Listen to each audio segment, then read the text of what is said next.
Welcome back again to the Texas 2A video, checking out the 16-inch variation of the Palmetto State Armory cold hammer forged rifle length. I did swap brakes. It's kind of irrelevant, but this is the 1-in-7 twist. I'm using the 14 power Diamondback scope, and we're at 100 yards as usual with my non-conventional way of doing things. Stacking them in, run them 3, 3, 3, 3, 3 all the way from left to right. We'll run the green tip last. See what happens with that. Some Federal green tip. Yeah, you know, they had the going green deal recently. Let's see. We'll back that. Prior to that will be the Winchester 5.56 grain. See how that does. And they're going to run this one first. So let's scoot this up. It's Federal. Some old Federal 55 grain that I got today. It's just from Walmart. Nothing spectacular. Old Full Metal Jackets.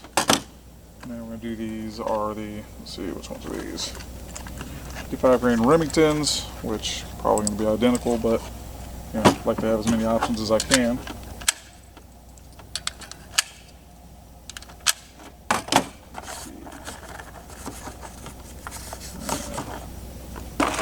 Do the Winchester 55 grain Super X soft points.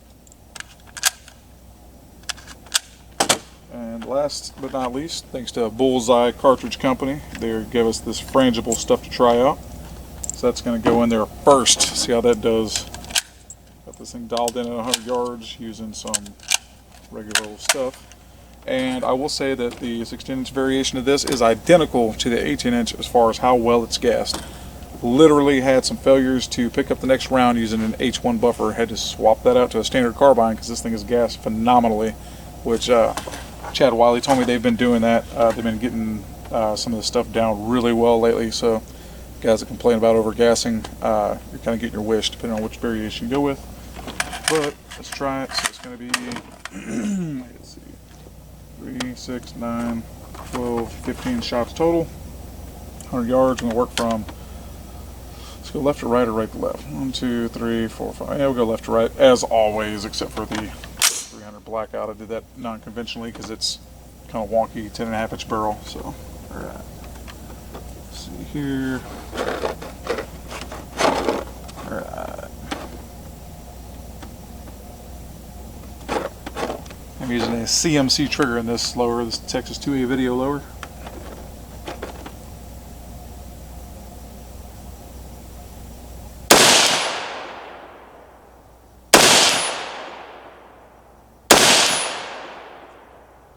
Alright.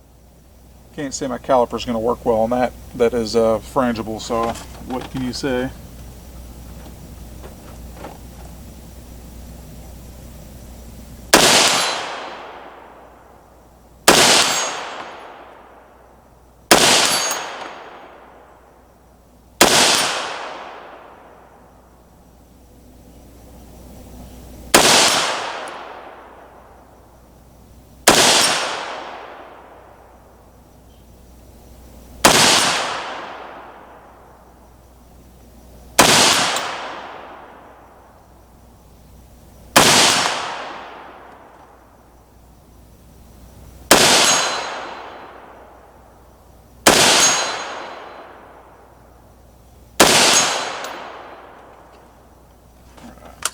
Got left. Alright, we're on our green tips now. I forgot that we had 18 because I didn't have boxes for the green tips. Perfect.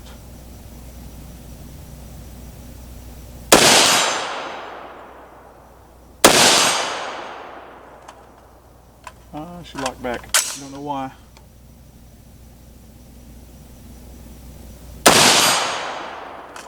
Alright. I was wondering why I was running out of target. So she's empty, she's open, and we will go see how that does. And let's see, this way, that way. I need to follow that stuff, write it down so I can go talk about it and see how she did. Alright, we'll be right back. Welcome back downrange. She did pretty good from the look of it. I can't say I'm disappointed, just eyeballing this real quick. The frangible, I thought I had a flyer for some reason, but it turns out it was just close enough. I was wrong. That went 1.25, so 1.25 inches. Not bad for frangible stuff. Bullseye Cartridge Company, good job. Because I'm not the most avid shooter in the world at this. So, and then let's see, what was that one? Was 1.8 inches, and I have to pull out my phone to see which one it was for that because my memory sucks. So that was the Winchester 55 grain Super X. All right, and then the next one will be the. See if I can hold all this stuff. I'm not a pro. I'm semi wannabe. See the Remington UMC 55 grain. That stuff did pretty damn good. It's at 1.25, so 1.25 inches as well on that. And then we have the Federal 55 grain. It did even better at 1.17, so almost 1.2 inches. So it's pretty good. We have our Winchester 5.56. That one didn't do too shabby. It pulled 1.5 inches. Not too shabby at all. I had these two guys here almost landed on top of each other, and actually, yeah, they're pretty much dead on top of each other. But I had my other guy drop down pretty low, so it went 2.8 inches on the green tip. So not too bad. I know. You know, my way of doing things is not traditional, but I like that because I like to see what they do with some heat generated, because this thing is warm right now. Like, it's through the handguard, I can feel it's warm. And as it got warm, it still kept things tight. That's what speaks volumes to me. If you want to go in there and, you know, fire a few shots and run a patch and break in a barrel all nice, how some guys swear to do things and hand load, do that. You will be able to do better than this.